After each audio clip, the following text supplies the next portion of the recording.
Bien, deuxième partie de ce tutoriel, on va travailler sur le graphisme, enfin sur le fond, la carte finalement sur laquelle vont évoluer vos personnages. C'est quelque chose qui peut prendre beaucoup de temps sur RPG Maker, plus qu'on ne le soupçonne, parce que comme ça paraît facile à faire, on a juste des cases à remplir finalement. Mais en réalité, c'est loin d'être évident, surtout quand on débute. Au bout d'un moment, on prend le pli, on va de plus en plus vite, et surtout on affine de plus en plus, on est de plus en plus précis. Alors je vais vraiment partir d'une carte totalement vierge, à la limite je vais supprimer tout ce qui existe pour vous montrer. Donc sur votre dossier principal, la tutoriel insp, donc moi c'est le nom du projet en fait, hein. Si vous cliquez droit, que vous mettez nouvelle carte, vous allez arriver sur l'interface de création d'une nouvelle carte.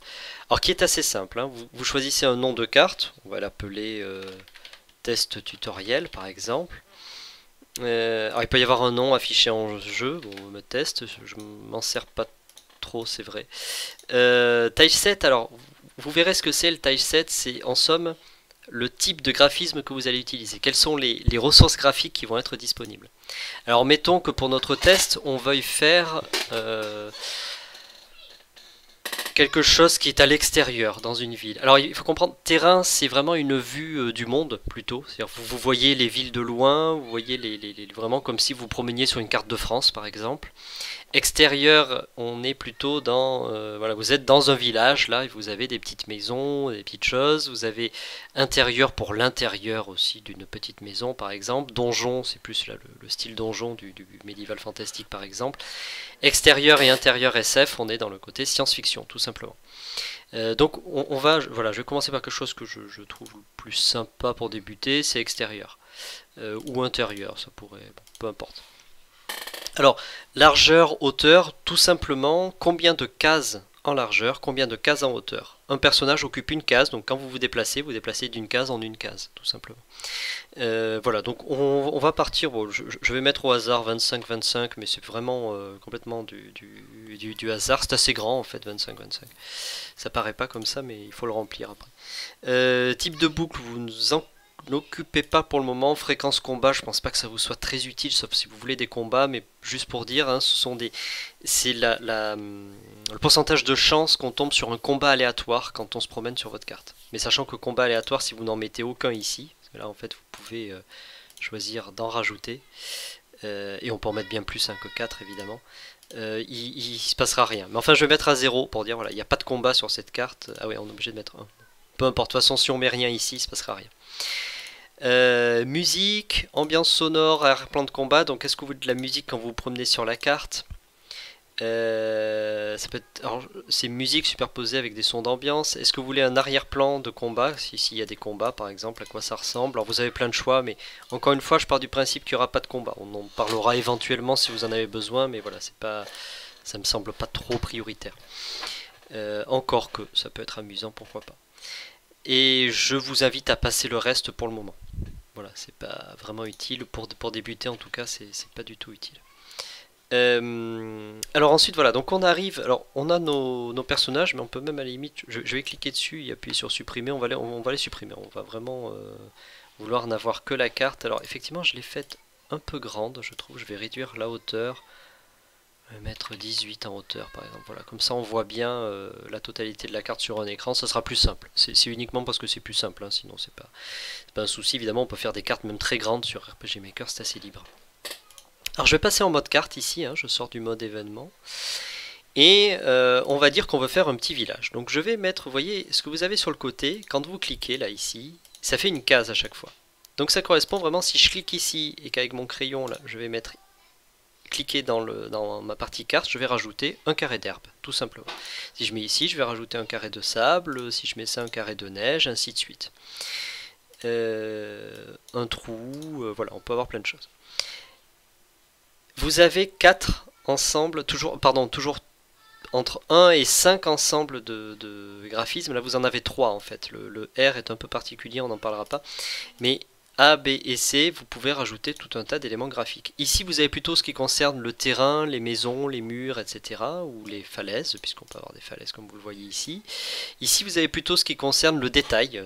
Ça va des arbres tout simplement à des éléments, un puits, un panneau, une cheminée qu'on peut rajouter sur une maison, etc. etc. Et ici c'est encore d'autres éléments de détail avec quand même des éléments aussi de murs qui sont un peu mis comme ça. Alors vous voyez c'est un peu du vrac, il faut un peu fouiller quelquefois.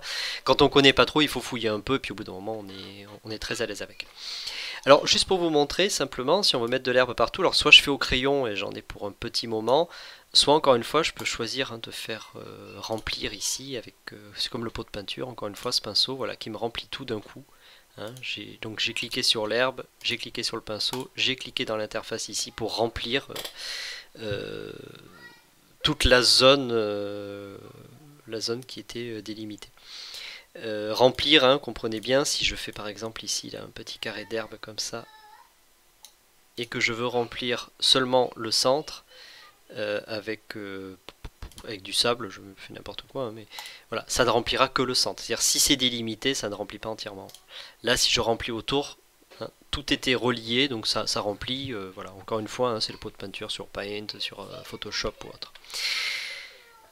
Alors, comment on fait une carte sur RPG Maker? Donc, comme ça, mais on peut être un peu perdu au début parce qu'on se dit comment je fais pour faire une maison par exemple. Et faire une maison c'est pas facile sur RPG Maker. Moi, je me souviens la première fois, ça remonte à longtemps, à l'époque c'était RPG Maker 2000 ou 2003 je sais plus. Ça avait pris un peu de temps au début de comprendre voilà, qu'on pouvait faire d'une certaine manière. Alors, ils ont bien arrangé les choses aujourd'hui parce qu'ils permettent de faire des éléments graphiques qui se rejoignent. Je m'explique. Ici, j'ai pris par exemple ce fond là en bois. Vous voyez, ça fait ça. Si je les rejoins pas, bon, j'ai des éléments qui ne sont pas liés. Par contre, je peux les lier entre eux. Et si je fais par exemple de la hauteur, vous voyez ici, là, il fait quelque chose de moche, mais si je mets tout ce qu'il faut, hop, il l'adapte en fait pour avoir une sorte de mur en bois. Voilà. Vous avez même hein, une sorte de plinthe en ferraille en bas. Et ça peut constituer par exemple le mur d'une maison. Et si au-dessus de ça, vous rajoutez cet élément là jaune ici, type paille, ça peut vous faire le toit. Et vous voyez, pareil, on peut adapter hein, la taille du toit aussi, et ça s'adapte tout seul. Voilà. Là, on a fait par exemple un toit. Alors, si je voulais plutôt faire, tiens, je vais faire avec des murs comme ça. Alors, on pourrait faire ça. Et ça serait suffisant, après tout, pourquoi pas. Pour le toit, un peu plus...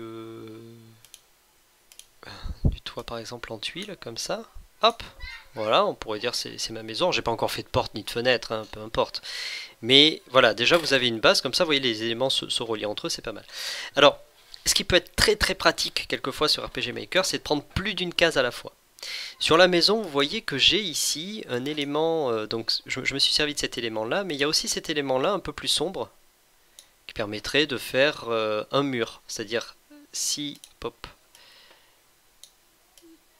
si au lieu que ce soit une maison, je dis ben, c'est un mur en fait, voilà, ça c'est une muraille. Vous voyez, c'est plus du tout une maison et on a l'impression ici que c'est vu de côté et ça vu de dessus. Donc on a l'impression d'avoir un vrai mur. Hein. Si je pars sur le côté par exemple, comme ça, hop, pardon, pas tout à fait ça, voilà, comme ça fait vraiment comme si j'avais un mur qui entoure, je sais pas, pour faire le tour d'un château par exemple ou autre. Alors sur RPG Maker, vous pouvez, en laissant appuyer le bouton gauche de la souris, sélectionner deux éléments ou plus, même à la fois. Vous voyez, je fais un cadre qui sélectionne beaucoup d'éléments. Si j'en prends deux à la fois, vous voyez que sur la carte, hein, au centre, j'ai deux éléments qui sont pris en même temps aussi. Il me met une case sur deux, une forme, le rectangle blanc sur deux cases. Et je peux glisser comme ça, et pareil, j'ai mon mur qui se prolonge. Alors évidemment, ça marche moins bien si vous partez en hauteur, parce que vous allez avoir quelque chose comme ça. Donc là, on repart plutôt sur une case, et on fait, voilà, on remonte comme il faut, etc., etc. Là, si je viens ici, par exemple, je vais rajouter le côté un peu plus tombant ici, voilà. Et là, j'ai mon mur qui est à peu près cohérent, on va dire. Donc ça c'est le côté pratique. Alors vous pouvez bien sûr aussi dire ben, je prends, je sais pas si vous voulez par exemple les escaliers, vous pouvez prendre trois cases là comme ça, ouais, vous avez des escaliers sur de l'herbe. Alors comment on fait pour que ça soit un peu joli ou pas trop moche autour? En général en fait on crée ça sur une falaise. Oh pardon, j'ai fait quelque chose de moche là pour la falaise. Hop, on va faire par exemple comme ça. Je prends mes escaliers, je les descends et c'est pas si joli que ça. En fait, ouais, voilà, il faudrait que j'ai le. Vous voyez, je suis en train de créer une falaise, là, quelque chose d'à peu près cohérent. Encore une fois, à peu près, mais vous voyez, ça permet, voilà. Alors, il faut savoir un petit peu jouer avec ces éléments à gauche, hein, finalement. C'est-à-dire sélectionner une case, une autre, savoir ce qu'on veut, etc. De toute manière, je ne vous conseille vraiment pas de partir sans avoir une idée de ce que vous voulez, au moins à peu près, idéalement sur papier, pourquoi pas, mais effectivement, au moins avoir en tête à peu près à quoi va ressembler votre carte. Sinon, vous n'allez pas arrêter de revenir en arrière, etc. Ça va être assez compliqué. Donc ça c'est voilà, on a un élément pour faire une falaise, on peut aussi en faire des comme ça, bon peu importe, je vais repartir en arrière. Donc bon là, enfin oui, j'enlève parce que je voulais vous montrer autre chose. Et alors ce que j'ai fait là justement, vous avez vu, vous n'avez peut-être pas vu, mais je ne suis pas repassé sur la case herbe ici pour remplir l'herbe au centre. J'ai fait autre chose, j'ai fait un clic droit sur le terrain pour récupérer un style en fait. Alors ça c'est très pratique. Quand on veut éviter d'avoir à rechercher là où on était, parce qu'on s'y perd dans ces petites cases, sincèrement. Vous faites un clic droit là par exemple sur le mur en bois, et vous cliquez gauche après, vous récupérez le mur en bois sans avoir besoin d'aller le chercher ici. Là. Voilà. Donc ça c'est un autre élément aussi bien pratique. Voilà, je pense que je vous ai montré à peu près pour les graphismes. Je vais vous montrer avec des éléments. Alors attendez, je vais enlever ça. Je vais vous montrer avec des éléments supplémentaires, type les arbres. Parce que alors oui, ce qui va être important aussi de comprendre sur RPG Maker, c'est qu'il y a une superposition possible avec certains éléments, pas tous. Le mur par exemple prendra le pas sur n'importe quoi. C'est-à-dire si je mets le mur en bois par-dessus mon mur en brique, ça va vraiment transformer le mur en brique. En brique, oui, en pierre, enfin je sais pas trop en quoi il est. Par contre, si je mets l'arbre devant, vous voyez, l'arbre se met bien devant, il ne remplace pas le fond qui est en bois. Pourquoi? Parce qu'il y a de la transparence en fait, tout simplement autour. Hein. Voilà. Et puis il y a des éléments qui se superposent plus ou moins bien aussi. Mais là voilà, l'arbre s'est mis devant. Alors si je veux faire une sorte de forêt, enfin forêt, mettre quelques arbres plutôt devant ma maison, je vais essayer de faire quelque chose d'un petit peu aléatoire et essayer de faire quelque chose de propre. Alors le problème, c'est que c'est parfois casse-pied avec les arbres. Par exemple, si je veux mettre un arbre ici, vous voyez, il se superpose, mais pas comme je voudrais, puisqu'il s'est mis par-dessus un arbre qui est censé être devant normalement. Donc là, on a quelque chose qui visuellement est incohérent. Donc tout simplement, quand vous avez ce genre de problème, ben, vous repassez sur les arbres les uns après les autres, hop et hop. Vous voyez, hein, si je fais ça, je repasse sur celui-là pour qu'il soit devant celui-ci, et je repasse sur celui-ci pour qu'il soit devant celui-là. Voilà. Ainsi de suite. Donc là, on peut avoir une superposition d'éléments. Alors évidemment, si vous mettez l'arbre là, ça colle pas. Donc ça sont des choses à apprendre petit à petit. Il y a une question une gestion de la hauteur, on va dire à peu près, qui est à faire. Ah, bah, tiens, là, évidemment, j'ai mal fait mon arbre. Voilà, donc des éléments comme ça, vous pouvez rajouter. Alors, vous voyez cet élément là, par exemple, si je veux avoir une porte ici, alors vous allez me dire, il n'y a pas de porte, c'est un trou. Effectivement. Mais vous pourrez rajouter des portes avec les événements, vous verrez pourquoi. C'est pas directement. Je crois qu'on n'a pas de porte hors événement dans cet ensemble de graphismes. Voilà, non. Voilà. Des caisses. Je vais mettre une caisse un peu plus grosse ici. Des carottes, parce que c'est important de manger des carottes. Des je sais pas trop quoi, on dirait des huîtres, je sais pas. Voilà, vous pouvez rajouter plein de choses. Et ça se fait de manière assez souple quand on prend l'habitude. Voilà, vous pouvez, ça c'est des petits éléments, vous voyez, complémentaires vraiment. Vous avez, je sais pas, le village est là depuis longtemps, bah, il y a un petit peu d'herbe. La personne qui tient la maison a laissé l'herbe se mettre petit à petit dessus. Vous allez en rajouter ici. Bon, là c'est carrément, il s'occupe pas du tout de sa maison. Là, elle est un peu cassée. Bon, ça fait plutôt, ça c'est peut-être mieux sur un style comme ça. Voilà, c'est vraiment des petits compléments, on va dire. Voilà, un petit trou ici, ça a été cassé un petit peu, ainsi de suite.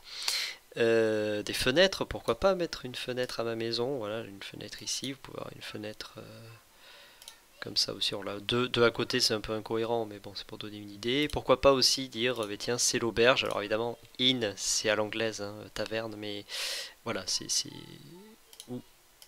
une petite bière, ça sera mieux, par exemple, ou de la monnaie. Enfin voilà, vous pouvez vraiment personnaliser pour faire quelque chose d'un peu plus vivant. Il y a le petit potager à côté.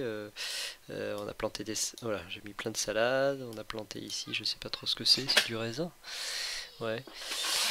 Voilà, ainsi de suite. Qu'est-ce qui serait intéressant de mentionner? Bon, la tour, si vous voulez essayer de personnaliser le château, ouais, je m'y suis mal pris là. Enfin, en général, on fait plutôt les murs qui arrivent voilà, sur le côté comme ça, et encore, ça tombe pas très très bien. Bon, ça à tester, on peut faire quelque chose de plus propre. Normalement, j'avais réussi, mais je me souviens plus ce que j'avais mis. Euh, non, je m'y perds un peu, il n'y a plus grand chose à dire. Ça peut faire un pont, si vous avez de l'eau. Je vais mettre par exemple de l'eau là, ici. Hop, vous prenez ça. Ah non, ça traverse. Ah oui, d'accord, ça remplace. Alors ça, c'est pas sympa. Il doit y avoir quelque part quelque chose pour faire un pont. Je suis sûr qu'il y a quelque part quelque chose pour faire un pont. Voilà. Bref, en tout cas, petit à petit, vous pourrez. Ah ben si, ça marche d'ailleurs. Je sais pas pourquoi ça n'a pas marché la première fois. Et là, votre personnage pourra passer dessus. Alors, ça, tout cet ensemble d'éléments graphiques, il faut retenir un mot quand même, parce que à plusieurs reprises vous tomberez dessus, c'est ce qu'on appelle les tilesets. Quand vous allez dans propriété de la carte ici, c'est ce que vous avez. La tileset, c'est on est dans l'ensemble, en fait le set, l'ensemble d'éléments qui sont extérieurs. Voilà. Si vous vous mettez à changer et à dire c'est plus extérieur, c'est intérieur, vous allez voir quelque chose de très bizarre, parce qu'il va reprendre l'emplacement ici là sur la grille où étaient les éléments graphiques, mais les remplacer par ceux qu'il a maintenant. Donc vous voyez, ça colle forcément pas du tout. Voilà. Donc tileset c'est important parce que vous allez pouvoir personnaliser des éléments, notamment dans la base de données sur le tileset. Donc vous pouvez essayer de, voilà, de vous entraîner à ça. Vous voyez, je fais un autre style de maison, là on peut avoir aussi ça. Voilà, j'essaye de faire d'autres choses pour vous montrer, hein, il y a quand même du choix. Dans les graphismes de base, encore une fois, on n'est que dans les graphismes de base, hein, donc c'est assez sympa. Voilà, je termine ici cette deuxième vidéo.